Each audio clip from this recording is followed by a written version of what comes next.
Right now, we're moving on to another segment. We're going to be talking to two amazing people, Lucas and Corine Tindell. Okay, so Lucas and Corine Marie Tindell have been married since 2009. Each year in their marriage, they have learned and implemented monumental elements that strengthen their marriage. Okay, and so it's Lucas and Corine's strong desire to help other couples and singles recognize that they too can have a successful and powerful relationship. I love your smiles. You all are so cute. Oh my goodness. Lucas having overcome a divorce and Corine having overcome the hurt of a troubled childhood have both learned self-love and are enthusiastic about opening their relationship to help others. They know that with a little help, a powerful relationship is possible for anyone. And so with you both, you all, I can already see the brightness in your home, in your relationship. It shows on your faces. So we're going to be discussing our couples conversations, creating a cohesive vision for forever together. Welcome, Lucas and Corine Tindell. What's up? How you guys doing? Hello, hello. Glad to be here. All right. So, hey, go ahead and introduce yourselves to everyone. We are expectant. We're expectant.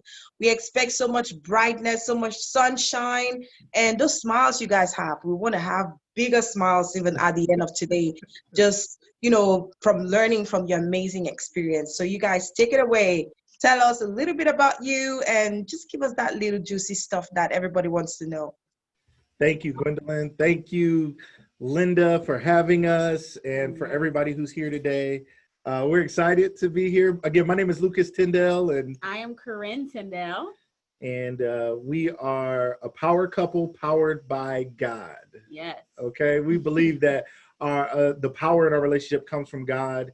It is not of ourselves. And when people talk about power couples, they talk about money and clothes and fancy living. And there's a lot of people who have all of that, but don't have happy, satisfying, fulfilling relationships. Like Brad and Angelina were a power couple. Yeah, they were. Will and Jada are supposed to be, but they all entangled and stuff. It's like a Disney movie, Tangled or something. I don't know. It's a mess, right?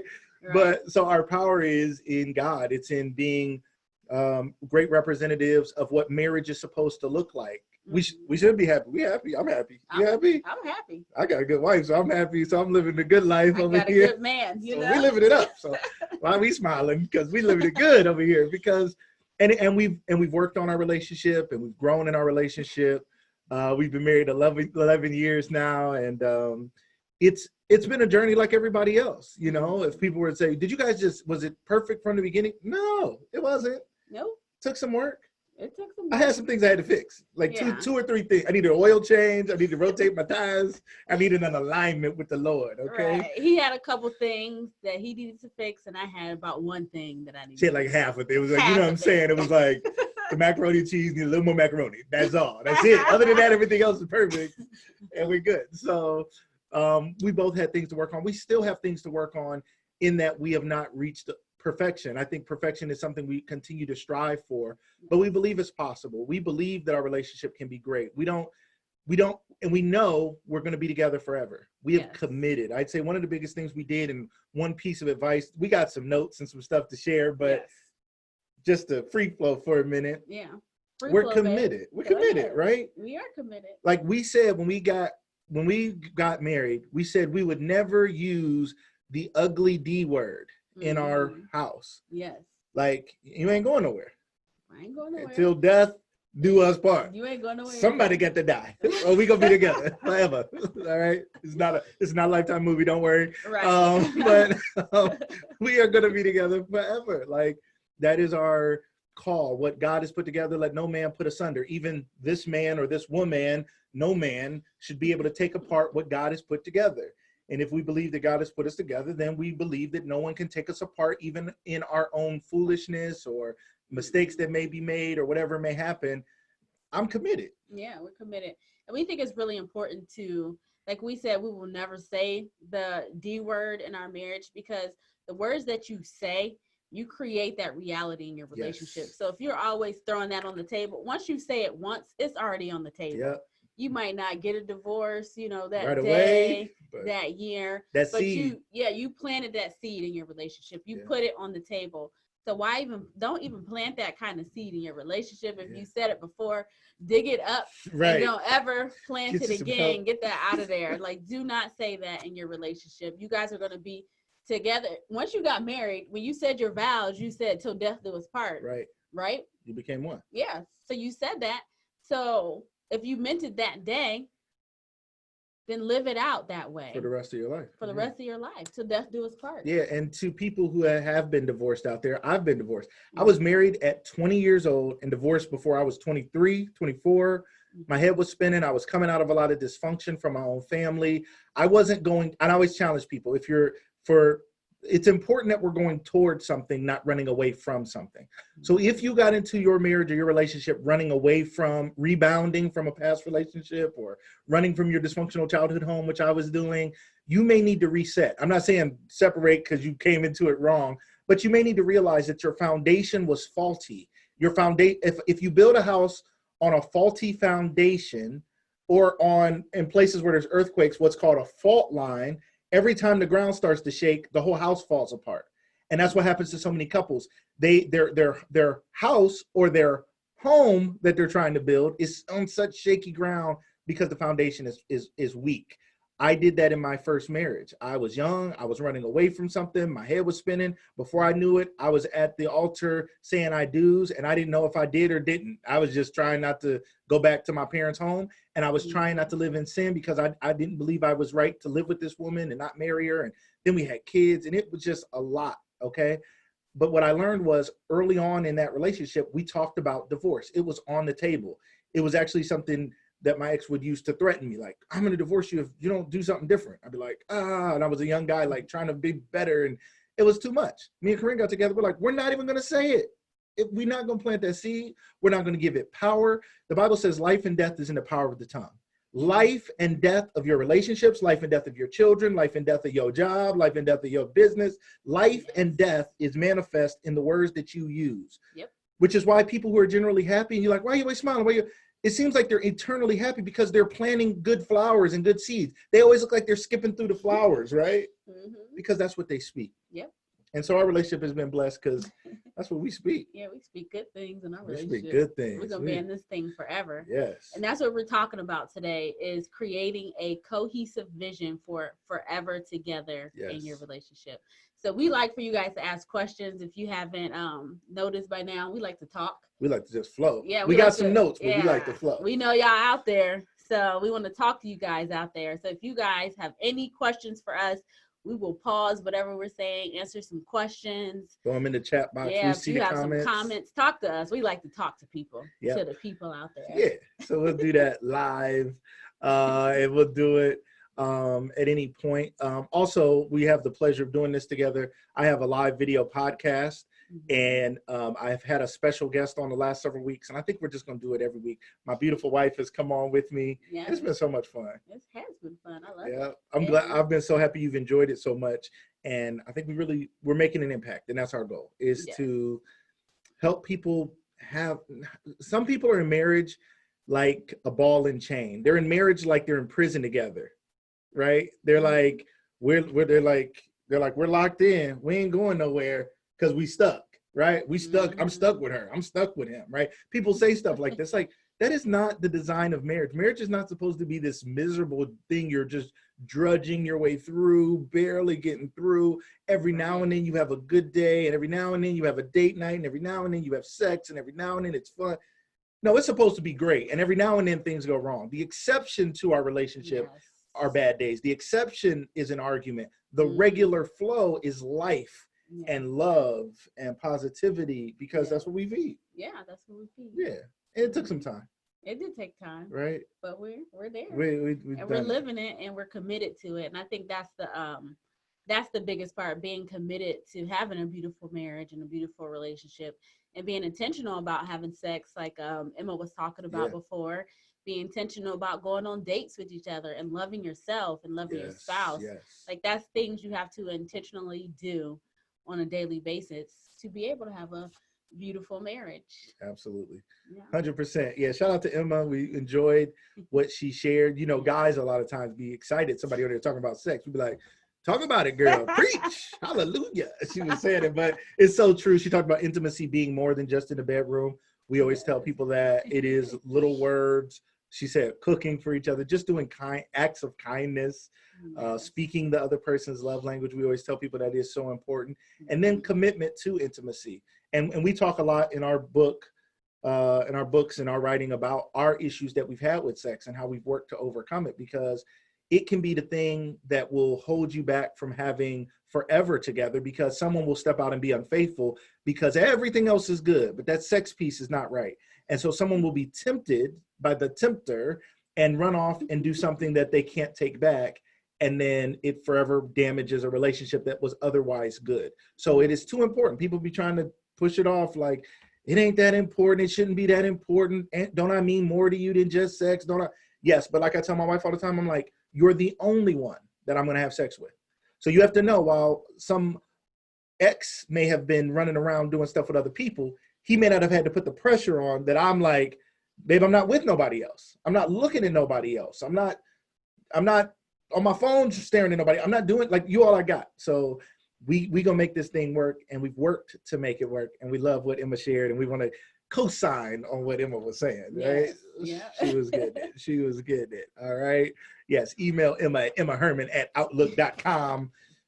Wow, check her out. Yes. All right. But yeah, you guys make sure, and we will too. We'll email you too. We'd love that, and love to have you on the show, Emma. Come on. We'll bring you on the podcast, and you can share with our audience as well. Yes, so, love it.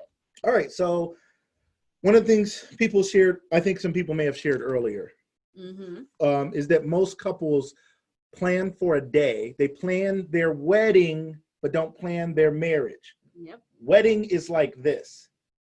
Wedding is like, I mean, it's just so, it's like planning for the birth of a child, but you didn't like paint the room. You didn't get a crib. Right. You ain't got no diapers. You don't know how to change a diaper. They here. Right. Now what? Now what? Yeah. You're like, I didn't know we was going to have to bring a baby home. Right. We was just having a baby. Right? Now this little joker here crying and needs food and attention. And, it needs right? love. Yeah. And affection. Right. Yeah. So go ahead. That's what the wedding day is like. It's a one-day event that you put all this time and money into planning. And you got your guests, you got your food, you got your parents, you got your dress, you got your tux, you got all that stuff. And then you, like you said, have the baby. It's birth. It's here. Right. It has arrived. Everybody else is gone now. The nurse is gone. The doctor's gone. The preacher's gone. Your family ain't all around. Everybody gone. Everybody gone. It's just y'all and the baby. What do you do with it? Like, You're like, I don't know. I don't know. Well, I'm gonna love it, baby. Right. Baby start crying. You're like, who's gonna deal with it when it's tough? Yeah, get this baby back. Right. Who's gonna take this? Where them nurses at? Right. Where's that nursery where I can just look at the baby through the glass? And that's what happens in relationships a lot of times. People have gone to a great extent to plan their day, and it's often beautiful. That is a cultural tradition. And in many cultures, they do it many ways. And in most cultures, it's something extravagant and wonderful, right? And that's nice. But that is one day. So many people have a beautiful day and a horrible life. I'd rather have a day that isn't all that great to have a lifetime together that is beautiful and something to sing about and something to celebrate. Right. Mm-hmm. So that's one thing we talk to couples about a lot is make sure you're not just sitting around spending 6 months to a year planning a wedding. And the sad thing that happens is so many people before the wedding, they spend the 6 months to a year, which is still really a time where they're getting to know each other. Right. And their only task together is planning the wedding. Yep. What kind of flowers you like? What colors you want? I don't care, girl. Whatever you want, girl. I'll just be there. And what do you want to do? And what your mama say about it? And then they get through that day and they don't know what to do from there because they have not planned. The Bible says if a man was going to build a tower or build a building, wouldn't he first count the cost before he started building? Shouldn't we first count the cost? We need to make sure we're prepared. Now, to all the couples out there, when we say these things that may show a level of dysfunction, when you look back at your situation, you say, that's what we did. We messed up. Okay. But now you got to start repairing what was not done right. Even the foundation of your house. They can dig around the foundation of your house and install new concrete. They can strengthen the foundation even of your home after your house is built. So it ain't too late. Right. Reinforce that thing. So to get that thing tightened up. Yeah. Right. And how do you do this? You start having conversations. Yes. About the things. There's so much to talk about within marriage. Yep. So even things as little as chores, like if you're arguing about chores, if you find that you're already married and you didn't go over this stuff, and you feel like you are constantly on different pages about something, let's use chores for example, then figure out how you're going to go through with these chores. Yep. You might not want to clean the toilet, but somebody's got to clean the toilet. So figure out who's going to do it. Or who's going to do it this week? Who's going to do it next week? Who's going to do it today? Who's going to do it tomorrow? Yeah. That's another thing. People think that, so one of the things that we want you all to know is that too often we think that everything is going to work out. Everything's just going to work out fine. Well, no, things work out. We work things out. Okay. Now, yes, there's a level of faith and trust in God and following God's plan and system, and he will bless a thing that wasn't even right. He'll bless a thing, right? But we have to follow the system. We have to follow the plan. We have to put a plan in place. Too often people are hoping for fairy tale, Disney movie, perfect stuff just went right, kind of love, kind of marriage, kind of relationships. And when it's not that, they're so disappointed that their paradigm has been shaken that they don't know how to rebound. They're like, I thought that he was supposed to already know that this was this and that was that. And she's like, and he's like, I thought, of course she knows that I always watch the games on Sunday. I was watching the games when we was dating, and she should know that I watch the game and my friends come over and we make a mess and we loud and I thought she knew that. But in her mind, she thought when we get married, that will end. In his mind, he thought it would continue. The problem is we're not talking about things. We're making assumptions that cause us to have issues and expectations. Yep. Right? Yep. Those assumptions. Yeah, those assumptions are just things that's going on in your head. You have to speak them out loud and talk about them so you can get on the same page together. Absolutely. All right, some notes we have, some things we want to share.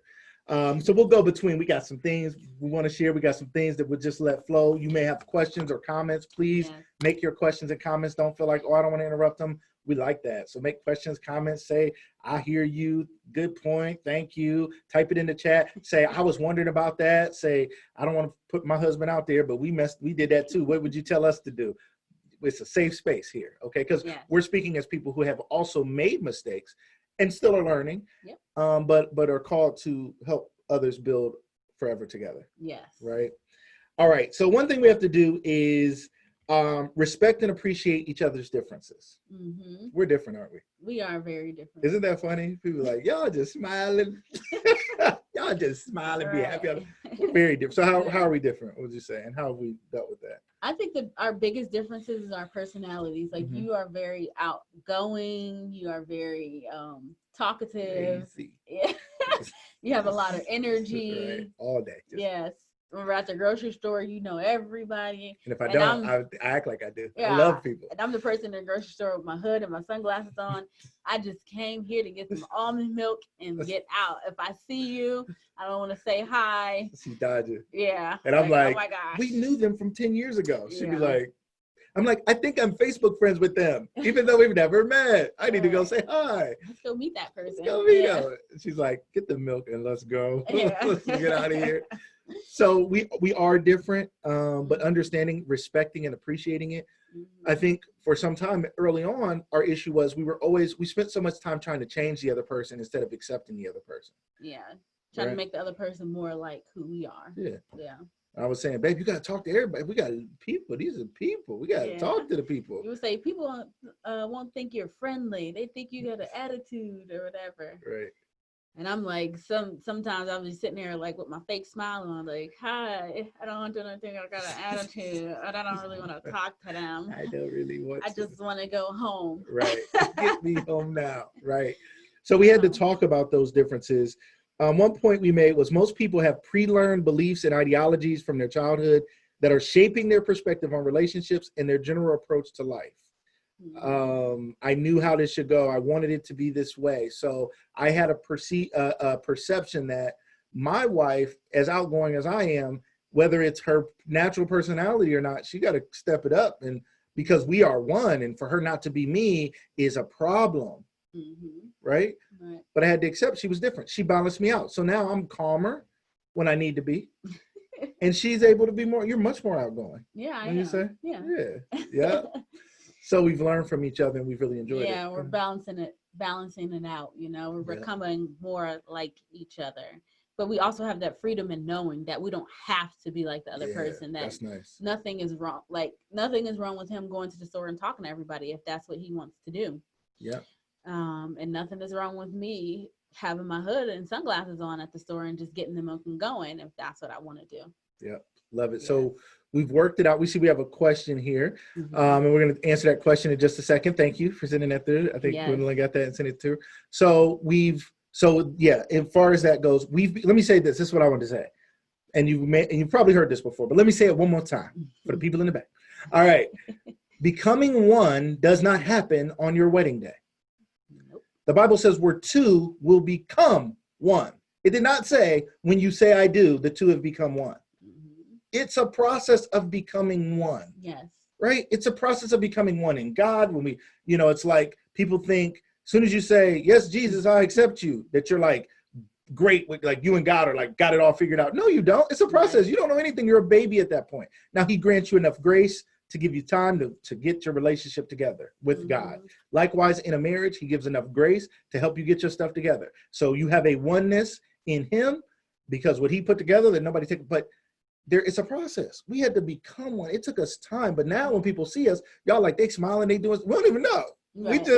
We just won. Like we can't help it. It's just we didn't practice nothing. It's just we just won, and that was a process that we submitted to under God and under other leaders. Again, back to previous panelists who talked about when you need help, get help. Stop. We were never too proud to get help and support in our marriage. We didn't get here alone. We had marriage mentors and supporters, and we read and we studied. We did a lot of stuff. Yeah. To get it together. Yeah, we did. Yeah, your car not gonna run if you ain't getting oil changes and getting it checked on sometime. All right. All right, we want to answer our question. Okay. Yep. Go ahead. Okay, so the question is, how has finances influenced your marriage positively or negatively? What do you want to say? What do you think? I want to say one of the things that was really instrumental for us at the beginning, like this is early on in our marriage, we took a class called Financial Peace. They were having it at our church. Yep. So I think that really helped us get on the same page when it came to what's going to be in our emergency fund. We're going to be paying off debt. We're going to use our finances toward this, or we're going to spend our money on building a house. What's an asset and what's not, like things like that. Like we educated ourselves about finances. So a lot of people are financially illiterate. Yep. They don't if you don't come from a family or which we didn't. Yeah. Who have financial literacy. Yeah. They don't teach it. Yeah. So if you don't know, you can't do. So you can't do what you don't know. So if you want to have great finances and not always be arguing about money, like take a financial class together. That was great for us. Great. Yeah.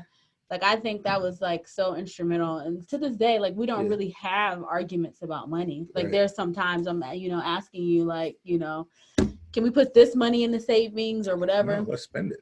Yeah. And what we learned in that class is there tends to be a spender and one that's a saver, and they called him the nerd and what was it? It was like the crazy wild person and the nerd. It was like one person is meticulously looking at the books, like the accountant, and the other person's like, let's just spend it. We'll have more, right? Yeah. She's more the like, let's put it away. Let's do this. I'm more like Eric Thomas said, I am an ATM. Like I'll make money. Like we good. Like we'll be all right. Like we always have had. We always will have. What are you talking about? Let's spend it. So there's balance there and a need for checks and balances, even in a relationship. Yeah. And so we respect each other in that, and so that allows us to move forward. So again, when people say communication is key, it's true. Yeah. It really is. But a lot of times the problem is they don't then say, well, what does good communication look like? And we may share some points there, but good communication starts with having difficult conversations. If your relationship is not set up to where you are comfortable and it is normal to have difficult conversations, you are going to have problems because things that could be conversations become conflicts. You choose a conversation, you just happen to have conflicts. We don't want to have conflicts. We don't want to always have, that's not it. It's like, let's talk about finances. Let's see, the thing is, we were never taught to talk about the things we most need to talk about, because in school, we talk about a bunch of facts. We don't talk about the stuff that's like, where is parenting class, unless you're pregnant in high school? Where is finance class? Right. Where is marriage class? Where is community, how to build community? We don't learn it. Right. So then you get married and you're like, anybody ever talked about finance? And then you come from poverty, cultural poverty like we did. Like, we're talking about finances. We like, my financial literacy was, can I get a couple, can I hold a couple dollars? Right. And don't answer the phone. Don't tell that bill collector I'm here. That was my financial lessons when I was a kid. You don't tell them nothing, it would be all right. All right. So we hope we answered that. It's important to have conversations, like you just have to have them. And if you have to plan them, this is a business schedule. We have business meetings. We go out to breakfast and stuff, and we're like, this is a business meeting, right? And we have business meetings about our family business. We have a business together. We have businesses separately, and we have family business to talk about. Yes. Every meal doesn't have to be a date. Yeah. We can have more loving dates if we're willing to have more meetings where we talk about the business. Because a marriage is a sort of like a business together. It's a contract. Yeah. Like, you're supposed to be planning everything that you can in your marriage. Like, of course, everything won't go to plan. But if you talk about your finances, you put down all of your expenses and all of your income that's coming in, and then talk about what you're going to do with your extra money, or if you're lacking money, what can we take out? Like, if you talk about all that stuff, it's just like having a business meeting. You're planning how your business can be successful. You're planning how your marriage is going to be successful, and finances is a part of that. If you guys want to buy a house together, if you guys want to invest in something together, if you guys want to be entrepreneurs, like all of that stuff, like it's going to, like, in essence, you're building your life together. Yes. Like, you're putting your life together brick by brick, however you want it to be, what traditions you want to have in your marriage, what do you want to spend your money on, how much money do we want to give to our kids, all of that stuff you're building in your life, in your marriage together. You need to talk about it and have conversations about it and plan for it. Yes. I love it. There were some other questions. We hope we answered that question. Great question. Go ahead. Before we go for it. This is another point that we had down, and I think it's perfect. Yes. One of our points is, it is important for both people to reconsider their previous plans in the interest of making a plan that works for both people. So what that means is, talking about finances, because we were talking about that question. Say you come into your relationship before you ever get married, because some people, they don't get married in their 20s, they get married in their 30s or whatever. And you live a lot of life by the time that you're 30. You already have a financial plan. You know, this is how I spend my money. It's my money. Yeah. Then you get married and my money becomes our money. Yes. Yeah. Ooh. You have to be able to take out my money, you know, take out the my part, take out the plan that you had previously, how you were spending your money, in the interest of making a plan together, so you can figure out how to spend your money together, because now it's you and somebody else in the marriage. And in that plan could be, all right, well, when you get paid, you keep 50% to do whatever you want to do, and you put the other 50% into the house bills or whatever. You make your own plan. We're not telling you what plan to make. Just make sure you both agree to it, that you both are okay with it. And then if the 50% is my money, because we've agreed that out of our money, this is mine and this is yours, and this is for the kids, and this is for the dog, and this is for the cat, and this is for the neighbor, and this is for the church, and whatever, that's fine. Figure that out, but do it together. Think about it together. I can't come in and be like, well, I already had this plan. This is how I'm gonna keep rolling. And she like, I'm gonna keep. That's like two businesses that haven't merged. Like, I'm still a business, she's still a business. We're still our own entities. And now we've decided to do business together, but we're just exchanging goods and services. We have not merged as businesses. T-Mobile and Sprint have just merged and become one business. Sprint is no longer a business. It was absorbed, bought out, eaten up, swallowed up by T-Mobile. Now, T-Mobile got all the assets of Sprint. T-Mobile has every cell phone tower that Sprint owned, every store, every employee, unless they decided to get rid of certain stores or employees. That was their choice. But they merged all those things together. It was a business merger, not two businesses doing business separately. Now, there are arrangements in business where businesses choose to remain two separate entities, but that's not marriage. That's partners. That's some other kind of agreement or partnership, or we've decided for in a period of time that we're going to exchange goods and services. That is not what God called for two to become one. Sprint, T-Mobile merge together and become one entity. And many businesses have done it over the years and become one. Okay. All right. Merge together. All right. There were some other questions. Keep asking questions. We get into these questions. We like questions. We got stuff prepared, but we'd love to just do these. We love questions. Yes. All right. How do you get your partner to help even though he feels like everything is fine? Okay. And that goes with another question. Linda asked, Lucas, what advice do you have for the wives, particularly those married to Black husbands who see counseling as a weakness? So let's answer those two things together. How do you get your partner to get help even though he feels like everything is fine? Okay. One thing I would say is most people want more out of their relationship, something. And I know most men that I know want more sex and more sex and more sex. No, anyway, there's other things they may want, right? But say they want more sex, right? Say the husband's really driven, like, man, I want, you know, we just, like, I'm cool, but I wish we'd have it more, right? You got to find what turns them on. Okay, that's the problem, is we're not looking at what turns that person on. What turns him on will turn him on to being willing to do things that he otherwise wouldn't be willing to do. So if you say to him, we need to go to counseling because you need to start treating me better, and I'm sick of this, and I'm about to leave here. I'm sick of all you want to do is watch football and basketball, and you're going to be sitting here watching football and basketball by yourself because me and the kids is out, and you go, right? He's like, I don't want to go to that. I don't want to go meet with somebody who's going to tell me to stop watching football. What incentive is there for me to go have some third party person who doesn't even know me tell me what I got to fix? No, thank you. I'm cool.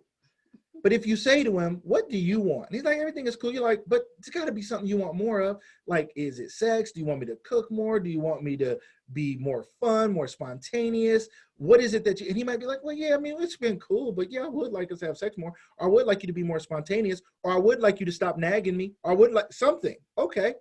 Well, I want us to go talk to a counselor or someone about not just what I want from you, but what you want from me. I need somebody to help me, wives, or husbands, but in this case, we're talking about the wives, say, I want to go get help on how I can be better for you, and vice versa. So my intent in this thing is for you to be able to say what you want to see better in this thing to her, and I'm going to receive it. And then when you go to counseling, be very open. Don't sit there and just bash the person and get the counselor on your side. Like, yeah, real reason we here is because she crazy and I need you to fix her, or vice versa. You have to find what motivates a person, all right? And that will get things moving in the right direction. Yeah. And I would like to add too that when you say, like, if he's saying everything is fine, but you feel like, well, everything ain't fine, maybe not talk about it as in a whole, you know, like saying like our relationship is not good, when he's like, our relationship is great, you know, like, what are you talking about? Break it down. Approach him as in, these are the things that I would like to see change, or these are the things that I'm having trouble with, or I'm struggling with, or that's hurting me.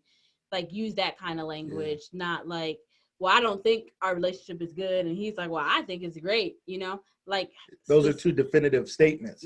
Talk about tell him specifically what it is that you would like to see change, and, you know, talk about it. Yeah. I love that. Or what's hurting you or affecting you, so that you guys can talk about it. And this is a problem a lot of people have. I love that you said that, Corine. It's like, we're too broad in our problems and in our happiness. Like, to say I love you. This is one thing I do with Corine. We've been doing this a lot, our whole marriage. And I just started doing it because I'm nuts. She'd say, I love you. And I'd be like, why? Right? Not like I don't think she does, but I want to hear the details, because I'm the kind of person, I learn better from you telling me what I do right than telling me what I do wrong. So I want you to say, because you took the trash out, because you put the kids to bed, because you rub my feet, because you provide for me, and, you know, I can have less stress, and you take care of the bills or something. I want to know the why of the love, right? Not just because the Lord said so, because I heard a song that made me feel loving to it. No, I want to know what I did so I can repeat it. So likewise, we got to get into the specifics of what's right in our relationship and what needs improvement in our relationship. And until we can articulate those things, men are problem solvers. But if we don't know the problem, we assume you're crazy. Why do men say women are crazy? Because a lot of times women are just saying these broad terms. I'm not happy. Like, what the heck does that mean? What, not happy? You were smiling 2 minutes ago. But yeah, but that was different. That was on the phone with my girlfriend. I'm just not happy. He'd be like, what? Like, what does that even mean? Or, you just don't do enough for me. What is enough? What is enough? What is the measure of enough? I don't know what that means. What, not enough money, not enough food, not enough clothes, not enough love, not enough. What is enough of what? What is the measure that businesses always have? They're called KPIs in business, key performance indicators. They break it down into segments so that people understand their job and their role. Here, what are the KPIs for this job description? When you go to get a new job, here's the job description. Here's what it is, here's what it needs to be, and there will be other duties and services as assigned. But as we assign them, we will explain them. In marriage, we just be like, you should know. You should know what makes me. My girlfriend's husband, he always do the stuff that you don't, what is it? Well, he just be doing stuff. I'm like, what stuff? And then dudes be like, you're crazy, right? It's not measurable. It needs to be measurable, and vice versa. Don't hear me saying that it's mostly the women, because when we help couples, a lot of times, to be fair, the woman is the one ready to do the relationship work, and the man is the one who's more hesitant. But keep this in mind, ladies. Men want to play games that they can win, and if they don't think they can win, they will avoid the game altogether. So you have to show them that that we're going to win this thing. When we go to counseling, we're going to win. You're going to win. We're going to have more sex or more food or more fun or more something or all of the above. You're going to win. Like, we're going here so you can win, not so I can win or you can win. We're going to win. We're both going to get wins here. That's what it's all about. When you break it down that way, it's a lot more enticing rather than, let's go talk to this pastor man over here who, brother someone's pastor so-and-so who I don't even really know that well, but you know him and love him and listen to him. And now I got to go sit up under him, tell me how to be a better husband. And I don't even half like that dude. Right. That's a problem. Yeah. Yeah. That's good. I like what you said, that men like games, to play games that they can win. Yeah. So present it in a format of, how do we win? Yes. This is going to help us win. Yeah. I love that. Break it down. Whew. All right. And then For to the black brothers. husbands, let me just say for black husbands, what that question is, right, is culturally, men and women in the black culture have been taught that counseling is wrong and not needed and all these things. We have to work to start breaking down some paradigms. Yeah. All right. And so what you have to be careful of is accepting your culture as your full identity. So you have to be careful not to say, and because as a black couple, yes, we're fighting for Black Lives Matter and all these things. However, if I identify more as a black man than a child of God, if black is bigger than God's child, my standard will be black man. And black man standard, sadly, in our country hasn't been that high. Yeah. It's like, if I ain't in prison and I'm not, and I'm here with my family, I'm doing better than most of them. Mm-hmm. Right? Because systematically we've been disenfranchised from our families and thrown in prison and all these things. So that can't be the standard. Being a good black man can't be the standard. The standard has to be being a good man and then a God man, a man of God. Now, a man of God don't mean you got to be preaching and deaconing and all of that, right? He could just be a dude, right? He could just be a good God, a man who looks to God as his leader. Yeah. Okay. So that's what it's about. So let's make sure the standard is bigger than black. And so you have to be careful not to say, well, me as a black woman, what I need is this because I'm a black woman. Well, if we keep making it about being black, then we're skewing the standard. It's not that. Well, as a black woman, we have strong wills. I'm just going to do this, and you have to accept that. You knew when you married me as a black woman, this is who I was. No, we're not identifying with our race in our marriage. We know our race. Like, we ain't got to go there. We need to talk about two people under God, right? We were married under God, not under our race or our culture or a country of origin or any of those things. I'm God's child. That is my standard. How do I so love my wife as Christ loved the church? That's my standard. Yes. Love it. It's cool. Hey, y'all got me going. I'll be to breathe sometime. Y'all good questions. I'm sorry. I can't help it. All right. Woo. All right. I'm preaching over here. I can't help it. Get excited. All right. Hallelujah. All right. Any other questions? We got other stuff. What's up? Somebody else had a question. Oh, was it another one? Yeah, this one? Right here. No, right here. Oh. What do you do when you feel that your partner is not supportive, involved enough in your project as you expect? You want me to answer over it? No, go ahead. No. No, go ahead. So I feel like it's very important for your spouse to be involved and supportive of what you're doing. Mm-hmm. Like, I feel like that should be a love language. Like, I feel most loved when you're supporting what I'm doing, or at least care about it as much as I care about it. So that means, to me, asking questions, you know, like how, like say I'm writing a book.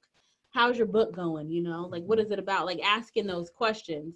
And for you, you know, the same thing for you. Like I know that you care about your show or whatever that you're doing. So I'm like, how did your show go today? I'm going to be on your show and I'm going to like everything. Yeah. I'm going to share it, you know. I'm going to be there early. I'm going to tell you if we can't hear you, you know, like that's support and it's important.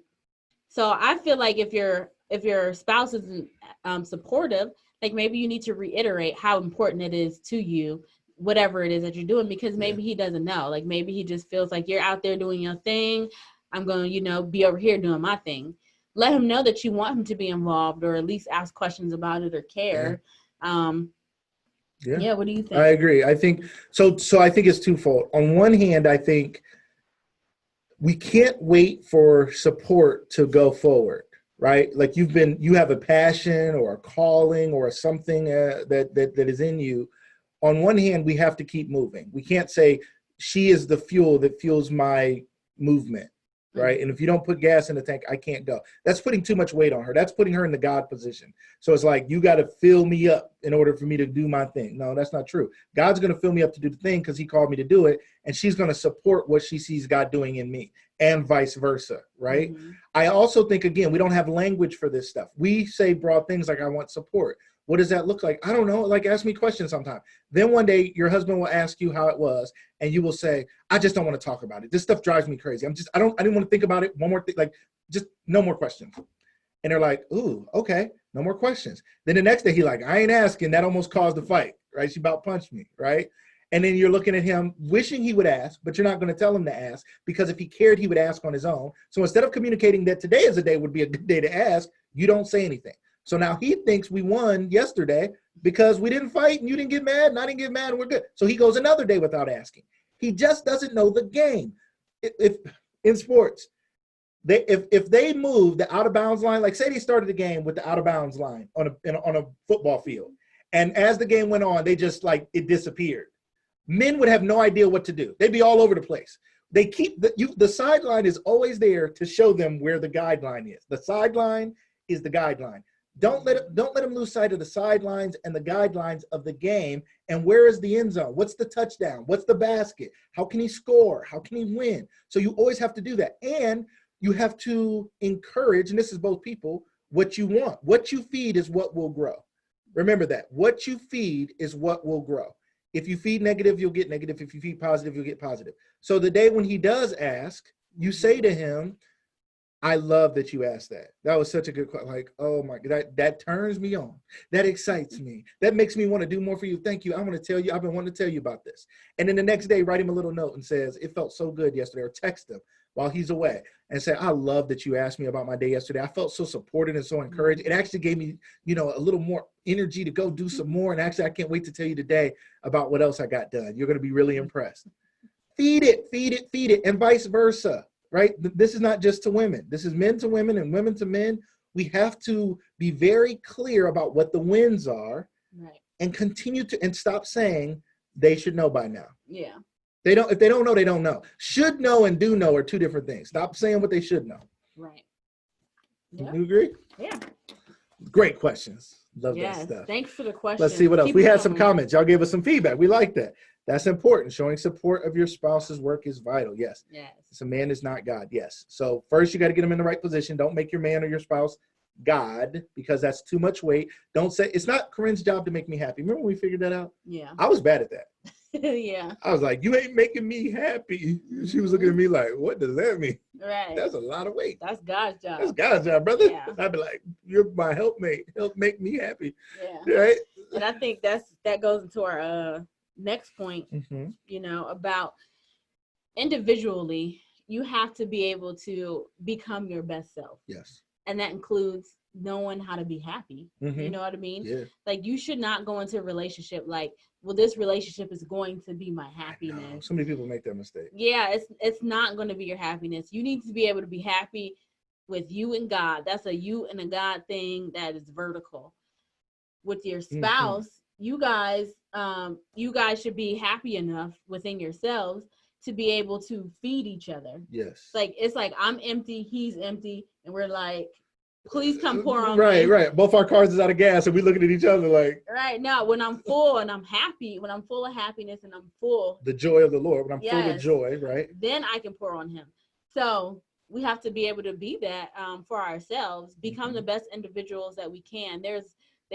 Individuality in marriage is so important, even though marriage is such a two-person team. There is an I. Yes, there's an I in marriage, Yes. and that individuality is important to be able to build yourself up, to be able to be full, to love yourself, and to know what makes you happy, what doesn't make you happy, and to know that's not your spouse's job.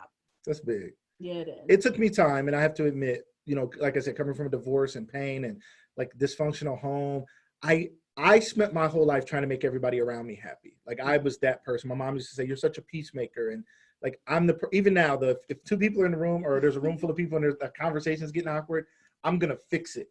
I'm gonna make it make sense for everybody, and I'm gonna bring peace to the situation. Like that's just who I am, right?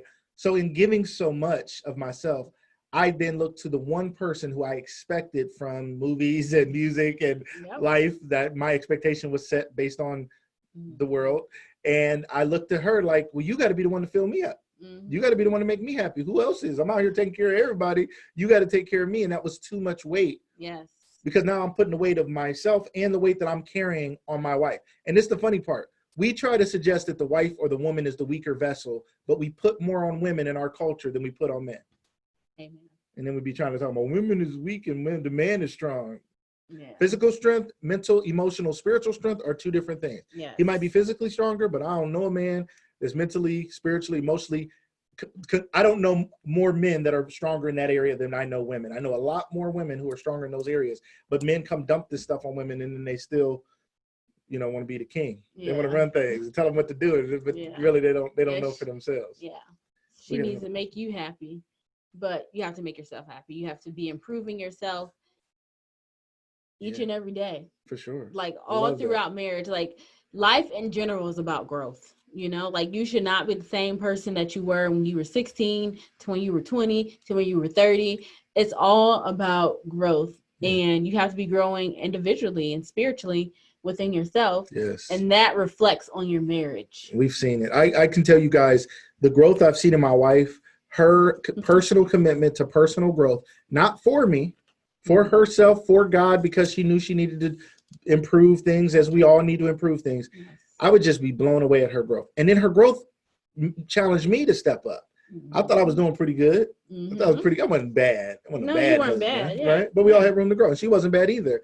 But we all had room to grow. As she grew, I'd be looking around like, man, I better step my game up. I was like, man, I better do something for this girl. And I felt so loved that I just wanted to pour out love. And it's funny, I say to her, a lot of women, she's like this. They go to the store and they're thinking about their kids. They're like, oh, the kids would like this. The kids are like, oh, I could get them a new pair of shoes, a new pair of.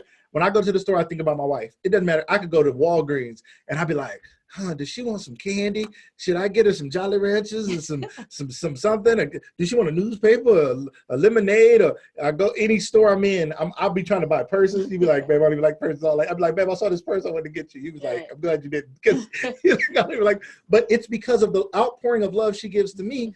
I just want to show her love as much as I can. I'm just like, what else can I do to show her love? Okay. So we have another question here. So are we ready to go to the next question? Yeah, go ahead. How did you guys know you were ready to move away from your past and embrace love and marriage? And how do you spice up your relationship? Okay, so how did you guys know we were ready to move away from our past? Well, our pasts were painful, right? Right. So we knew we wanted to move. It took some work to actually do the moving. Yeah. Right? Yeah. Go ahead. For me, I would say that, like we said, like in our bios, like you came from divorce, you had a divorce in the past, and you had certain hurts and things because of that. And I had stuff from childhood. I grew up in foster care. I was sexually abused. So I had a lot of internal stuff that I needed to deal with. Right. And I knew I needed to deal with it my whole life. So before we even got married, I was on that road. Yes. I was on that road. I knew that it was me and God in life, whatever else he brought. Like my husband, I look at my husband as a blessing, as an addition, as something that I received because I was willing to do the work, my self-work, my soul work. Yes, right? That's good. Yeah. That's good. So I think that moving away from your past, you just got to be willing to do the soul work. You got to be willing to heal. You got to be willing to look at what you've been through and say, like, this is not where I'm supposed to be in life. Right. You know, like, this is not where this is not what God has for me. Like, basically, like, everything that happened to you that was not good and lovely and positive, because wasn't from God. Yeah, God is light. He's light and love and positive. Yeah, so I had to accept that wasn't what God had for me and move toward getting what God has had for me. Like, a lot of times we live in this curse mentality, you know, like we live in a curse. Like, we hear church people, you know, all the time talking about in the world, you know, like, this world is not God's world. Mm-mm.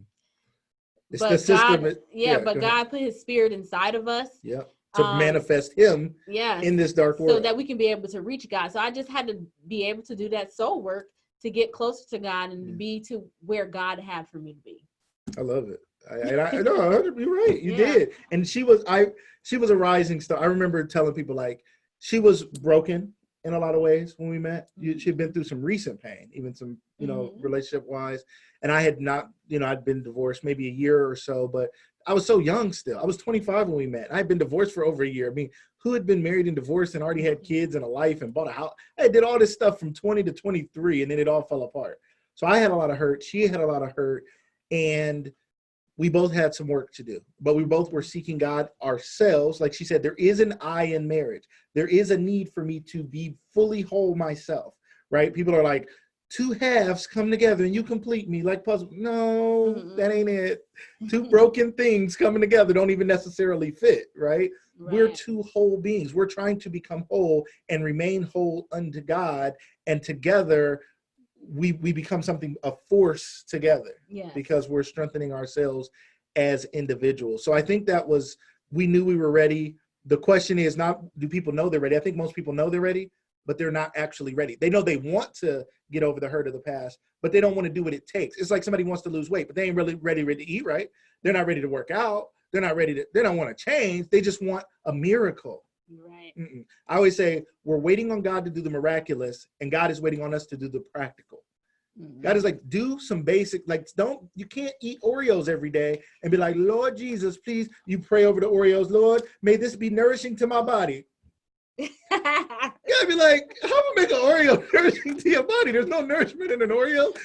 That's not nourishment. Like, what do you think? It'd be like doing drugs and praying over the drugs. May these drugs be nourishing to my body before I inject these junk into my body, Lord. You're like, what? You want me to do miraculous things, but you won't do practical things. Like, likewise in a relationship. We don't do the practical. God cannot do the miraculous. God will do the miraculous on top of the practical things that we do when we follow his systems and word and ways and guidelines. Other than that, God ain't getting involved. He's like, I can't mess with you. You all over there. So there was, another part was, how do you spice up your relationship? We go on a lot of dates. We do a lot of dating. We try to go on a date every week. And enjoy each other's dates, right? Intentionally, yeah. So, like, when we go out on dates, like, one of the things I love about going out is I love getting dressed up. Like, that's just a part of my femininity, you know? Like, I like putting on earrings, adorning myself, makeup. You know, like Emma was talking about, like, just being in love with your body. Like, I think that's so important for women, you know, like, in this society, like, women, our bodies are suppressed, you know, like, if you wear like a short skirt or something, it's like people are looking at you like you're trying to tempt somebody. Like, no, like, I just like my legs, you know? I like your legs too. Yeah. I like them. They're nice. So when I go out and I have my legs out and I'm with my man, and I'm feeling good about myself, go home and do some fun. Things, right? Do a little bit of things. A few things, a thing or two. Yeah. All right. That's where it's at. So I love that. Date night, it's regular maintenance. And this is the thing I keep telling people. People want to fix broken relationships instead of maintaining good relationships. You got a good car, right? It may be an old car. It's been a car you have for a long time, but it's a faithful car and it's trusted and it will go if you take care of it. But it needs oil changes. It needs its tires replaced. It needs the tires rotated. It needs an alignment. We need alignments. We need regular, Emma was talking about, like, we need alignments. We need sexual alignment. We need financial alignment. We need life alignment. Life changes. Every so many years, things are totally different. So we have to realign financially. We have to realign spiritually. We have to realign and say, where are we? But we have to do continued maintenance throughout. So going on dates, it's like, and when you go on dates, please, ladies and gentlemen, we can't just go on dates and eat. We can't just go there, go to movies and stare at a screen. I'm even careful. I love movies. I do like going to movies. But I don't want to spend our whole date just sitting, staring at a screen and then get in the car and go home and get back to the kids and life. We never talked. We never connected. We just stared at the screen and reached into popcorn at the same time. Yeah. Maybe. Right? So we got to talk. And one thing we do sometimes is like the triple dates or like going different places. Yeah. Not triple as in multiple couples, but like, we'll go to appetizer, have a dinner. One place. Yeah. Yeah. So we'll go have dinner or we'll go entree. Yep. At a different place, have dessert at a different place. Yeah. And that's fun. So if we go one place for drinks or coffee or something before the date, like it's the pre-date date is right. And we go to one restaurant, they're like, what can we get you? We're like, we're just having drinks or we're just having coffee. They're like, you sure you don't want anything else? And we're thinking, we ain't staying here. We're just here for this, right? Yep. And we sit there and we drink our coffee or have a drink and we have a good time. We sit there and talk and laugh and pay the people and thank the people and then we leave.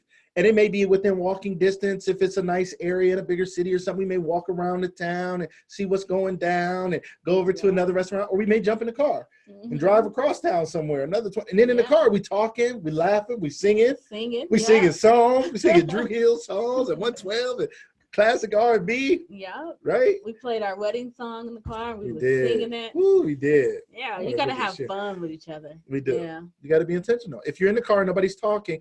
And I know what you guys are thinking. Somebody in the relationship is not the talker. Sometimes it's the man. In our relationship situation, it was the wife.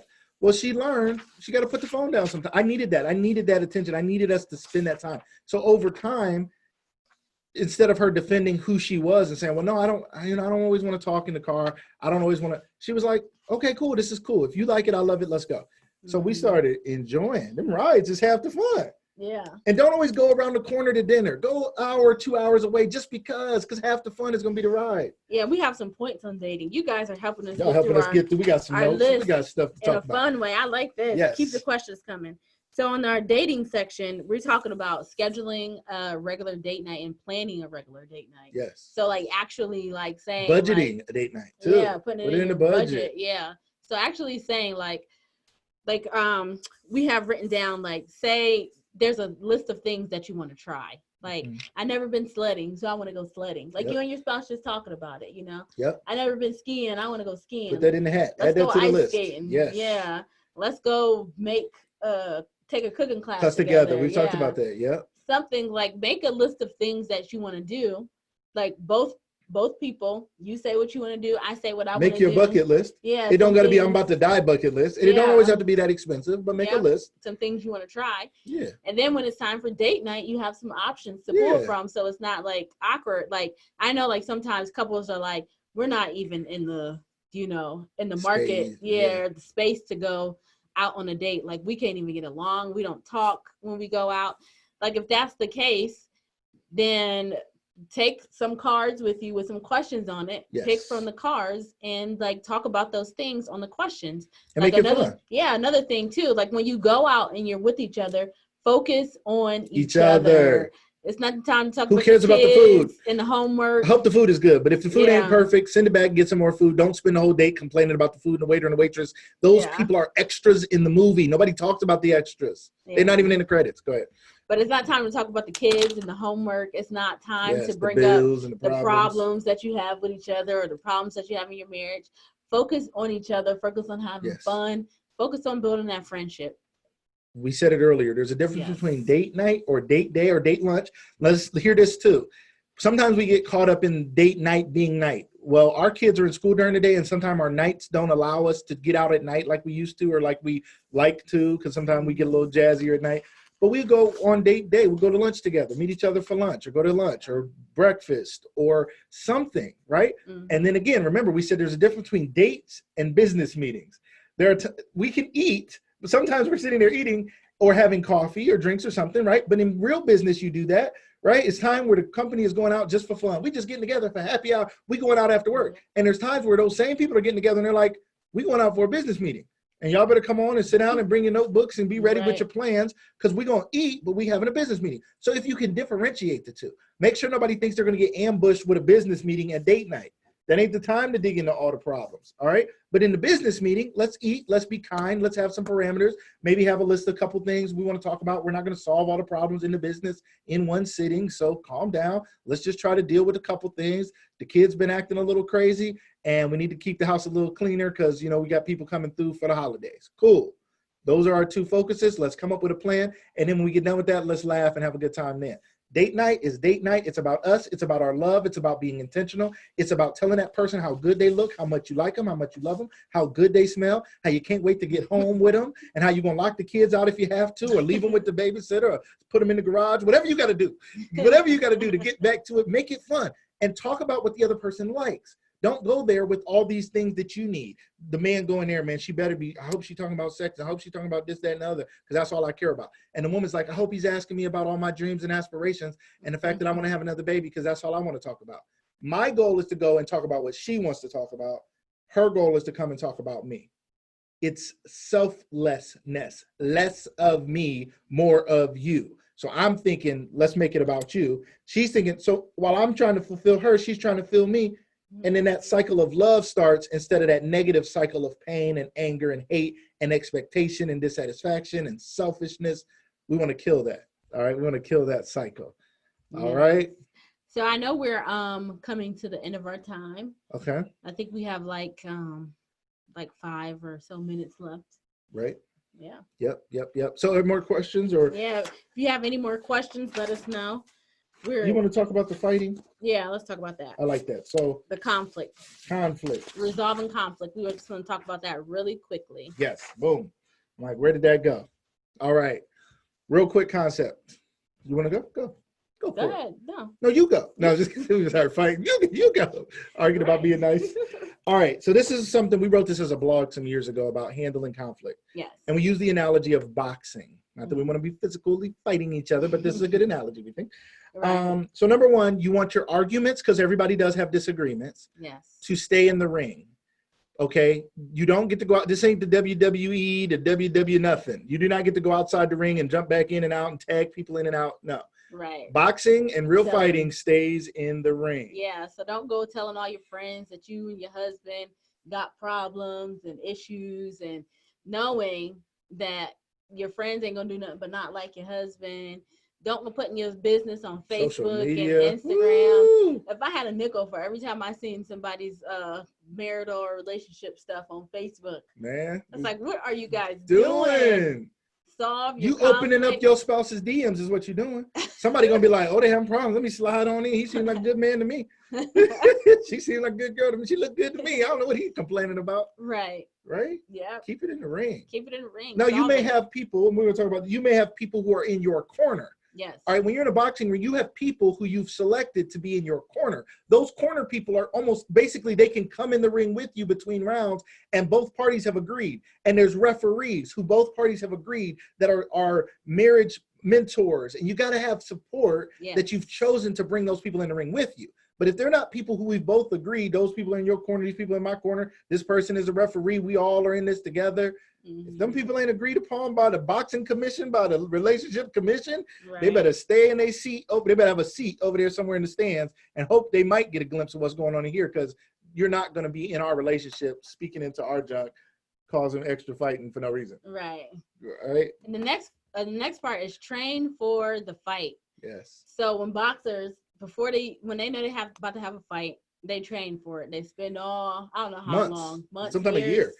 Spend all year training for that fight, building up their endurance, their stamina, all that stuff. So like we were talking about earlier, like, work on yourself. Like, conflict inside of a relationship and inside of a marriage is inevitable. When you have two different people with two different personalities, sometimes you're just going to clash. But if you spent that time working on yourself, and you spent that time building up yourself, working on your kindness, working on your forgiveness, and all that other stuff. You have trained for this conflict. So you know that when your spouse come at you the wrong way, your feelings get hurt, you're like, you know what? I'm not even going to react to that. Right. I know he don't mean it. Yep. I know it ain't that crazy. I love that. Train for the fight, prep, look up emotional intelligence. I've had the pleasure of doing a lot of corporate training on emotional intelligence. Emotional intelligence is a skill that we can develop. We talk about IQ. We don't talk enough about EQ. IQ is intellectual quotient, the measure of your intellect.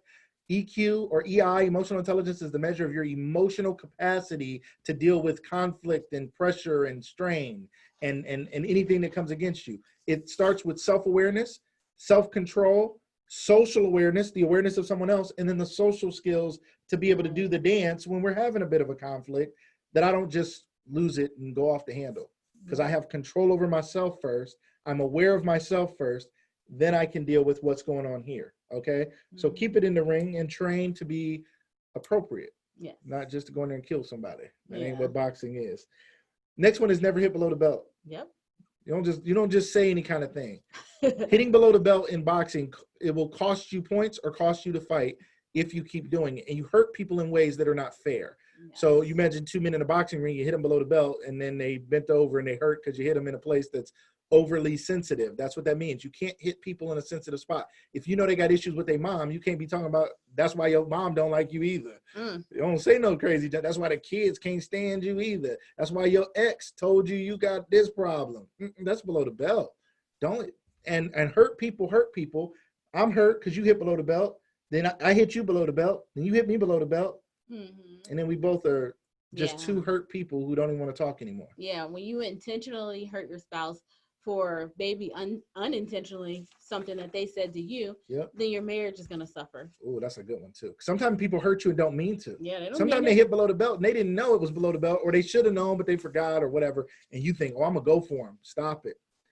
You two are one. I can't win the fight and she lose the fight. Really, it always has to be a draw. We both have to win. Because we win together or we lose together. We lose together. Bad boys for life. Bad boys for life. Somebody said bad boys for life. That was Will and Jake. Oh, that was bad. Oh, he did say that. We're not speaking that on our marriage. No, so conflict should not last all night long. Yes. That's another one. Yeah. Don't let it last forever. Yeah. Deal with your stuff. Like you are two grown, mature people. Hopefully. Yes. Figure out these conflicts and figure out how to mend them. And work to a resolution. Yeah, work for a resolution. Stop trying to be the one winning. See, that's the problem. If you're trying to win, that's where you get messed up, because you'll never relent anything. You have to be willing to relent something, learn something, accept some feedback. Even if you were the one who brought it up, like they may still give you some feedback that you got to take, and you got to be like, okay, cool, I can receive that. And stop saying but all the time. This, but. The magic of and, I could do a whole lesson on and. There's a big difference between saying and or but. The word but negates everything you said before. I love you, but backspace, delete it. You just took it all out.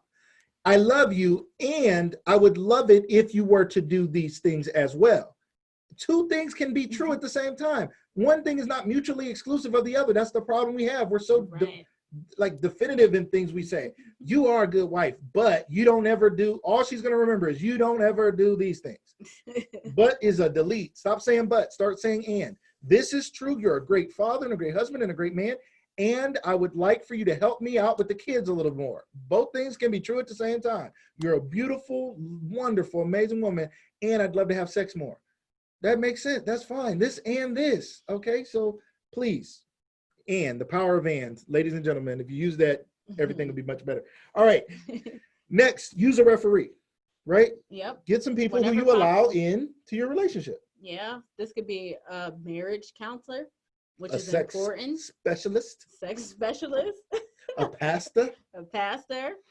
A friend that is a marriage advocate. Don't be talking to your friends and they don't support marriage at all. Right. They like, girl, leave him. Girl, don't put up with that. Girl, don't submit to nothing. That's not a marriage advocate. Don't even submit your application to a job. They better find you. Don't submit nothing. Yes. Right. So use a referee whenever possible, somebody who is an advocate for marriage, who cares about marriages, who want to see you thrive. Yes. Not somebody who wants to see you and your marriage fall apart. And you both have to agree on this referee. You can't just like, I've decided my mom is going to be our referee because she wants to tell you about yourself. It has to be an unbiased person. Your mom is probably not going to be unbiased. Now, every now and then you got somebody who's walking in the spirit of the Lord, and they could be, but most often it needs to be someone else. And I know somebody's out there. Well, what if we don't have somebody like that? you got to make some more friends. You got to get in some more circles. You got to come to more things like this. You done seen all these people, right? On this panel. Even if you got to pay for it, then pay for the person to do it. Yes. Invest in it. Yes, it ain't gonna be. It may not be free, but if you want it to work, it's worth investing in. Yes. Right. Love it. Yep. Our time is coming to an end. So all right, let's hit these last two. Remember who is contending. Yes. So who you're in the ring with. This is your marriage that's at stake. This ain't somebody else's marriage. This ain't your cousin or your uncle's marriage. This is you and your spouse, your family that you're trying to build and make something great out of. Yes. This is you and your person in this world. Like you're building something together. Why are y'all going to war with each other? It's enough war going on out here in these streets. Yes. You know, you walk out your house, you got to worry about being black. You got to worry about being a woman. You got to worry about being a man. You got to worry about all this stuff. When you come home to your house and you're building it up, this is us we're building. This is our life. This is our forever together. Yes. This is the sanctuary. Yeah, don't go to war in your house. Why are y'all going to war with each other? And you're going to have disagreements. Remember, we said you're going to have disagreements, but having disagreements and being at war are two different things. Yes. Having disagreements and just being mean and nasty are two different things. Stop that. Some of us need to be apologizing for some of the pain we caused yesterday and last week and a month ago when we were hitting below the belt, taking our fight out in the street and telling everybody our business and really breaching the contract and the agreement we have here together. Boxing, in what we see, is a brutal sport, but there are rules to this. There are rules to it. There are things that you can and cannot do. And when the ding, ding, ding, when the bell rings, it's time to go. And when the bell ring again, it's time to get back in your corner, take a breath. The referee may pull you apart and get it together. And again, we're not saying it's about fighting, because really at the end of the day, we're not fighting against each other. We're fighting for each other. Yes. We're fighting for our family. We're fighting for our legacy. We're fighting to turn this house into a home. We're fighting to glorify God and what we have built here together. Amen. We're fighting for something greater than ourselves. Amen. So really, we're just trying to get the enemy out of here. Yes. I ain't trying to hurt you. I'm just trying to make sure we get the enemy out of our relationship. And the last point is the goal is a knockout. Mm-hmm. Somebody got to the goal is a knockout. To knock out your issues and your relationship. So whatever it is that you're having a conflict about, whatever it is, knock that out, move forward. Yes. You're building together, you're winning together, not losing together. If one person loses, you both lose. But if one person's winning, then you're both winning. Absolutely. Yes. Don't knock each other out. Knock out the issues. Know who your enemy is. We battle not against flesh and blood. I'm not trying to fight her. Yes. I'm trying to knock the enemy out of this situation. Mm-hmm. And through the power of God and his purpose and his plan and prayer, he can knock anything out. And we have to do the practical, while God will then do the miraculous. And we have to trust in his plan. You guys, this has been so much fun. Yes. I have fun. I have fun too. Yes. Y'all were so much fun. Thank you guys for the questions. Yes. Thank you, Linda, for inviting us here. Thank you to the Wild. Is it Wild? Wild. The Wild Network, the Wild Group. We appreciate you guys for having us here today. To all the other panelists who were on earlier and those who will still be on and those who were on yesterday. Shout out to you. We're so glad to be a part of this great network. And here's a slide here that has our book. Yeah, we're giving away the marriage plan, which everything that we talked about today, like we were talking about having practical conversations before you get married, even when you are married, you know, we talked about finances, we talked about children, where you live, date nights, all of that sex, stuff. Yeah. Plan it. Talk about it. There's a saying, failure to prepare is preparing to fail. Yes. Write the vision and make it plain. Make it plain here. It gives you room to evaluate yourself, evaluate your partner. It gives you conversations to have because you're going to do some evaluations and be open to what the other person is telling you. Some great lessons and some great stories from our life and others we know, and room to write, journal, and grow together. Yes. So that's going to be a giveaway. And how can they contact us? Lucas Live? Lucas at Tindell Training. Contact at TindellTraining.com. Is that on there? Oh, no, yep. Or our website, TindellTraining.com. There you go. Tindell Training. Yep. TINDELL Training.com. You guys can go there to the website and contact us there. Or contact at TindellTraining.com. We'll get you guys to us. I can type it in the thing here. Thank you. Thank you guys. Thank you. Thank you, Corine and Lucas. Oh my goodness. I am so pumped up And I know that every other person on this panel is equally pumped up. So much good stuff. Oh my goodness. Yes, you need to learn to listen. Listen to your partner. Listen, get to find out what they need. Thank you all so much. It was just so wonderful hearing from your amazing, amazing story.